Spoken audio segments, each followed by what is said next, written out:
Hello everyone, welcome to Emmy recipes. ఈరోజు వీడియోలో ఎంతో సింపుల్గా టేస్టీగా 10 నిమిషాల్లో గుత్తి బీరకాయ ఫ్రై ఎలా చేసుకోవాలో చూపిస్తున్నాను.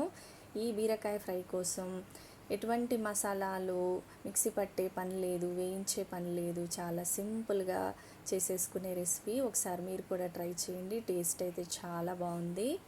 ఇక్కడ నేను ఒక 1/2 కేజీ బీరకాయలని తీసుకొని పైనున్న చెక్కునంతా కూడా ఇలా పీల్ చేసిన తర్వాత ఈ సైజులో ఇలా ముక్కలుగా కట్ చేసి ప్లేట్లోకి తీసుకున్నాను.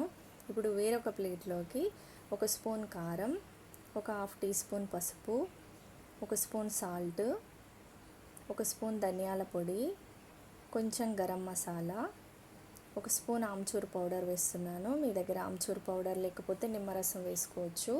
ఇందులోనే కొంచెం ఆయిల్ కూడా వేసుకొని ఈ మసాలా అంతటిని ఇలా పేస్ట్లా చేసుకోవాలి.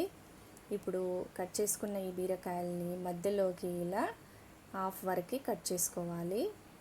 ఇలాగే అన్నింటినీ హాఫ్ వరకు కట్ చేసి ఉంచుకోవాలి.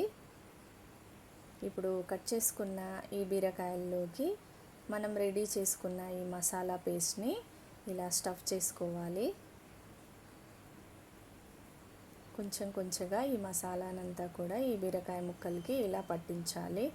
అన్నింటిని కూడా ఇలాగే రెడీ చేసుకోవాలి. ఇప్పుడు స్టవ్ ఆన్ చేసుకొని వేరొక ప్యాన్లో ఆయిల్ వేసుకొని తగినంత ఆయిల్ వేసుకోవాలి. ఆయిల్ హీట్ అయిన తర్వాత ఈ బీరకాయ ముక్కల్ని ఒక్కొక్కటిగా ఈ ఆయిల్లో వేసుకోవాలి. ఇలా అన్నింటిని వేసుకొని రెండు వైపులా ఆయిల్లో మీడియం ఫ్లేమ్లో ఇలా ఫ్రై చేసుకోవాలి. రెండు వైపులా తిప్పుతూ కొంచెం ఒక 2 మినిట్స్ ఇలా ఫ్రై అయిన తర్వాత మూత పెట్టుకొని ఈ బీరకాయ ముక్కల్ని ఆయిల్లో బాగా వేగనివ్వాలి. ఇలా కొంచెం వేగిన తర్వాత ఇంకా మిగిలిపోయిన మసాలా పేస్ట్ ఉంటే ఇందులోనే వేసేసుకొని ఒకసారి అంతా కూడా బాగా మిక్స్ చేసేసుకోవాలి. ఈ ముక్కలకు పట్టే విధంగా ఇలా మిక్స్ చేసుకొని మూత పెట్టుకొని బీరకాయ ముక్కల్ని మెత్తగా ఫ్రై అయ్యేంత వరకు కుక్ చేసుకోవాలి.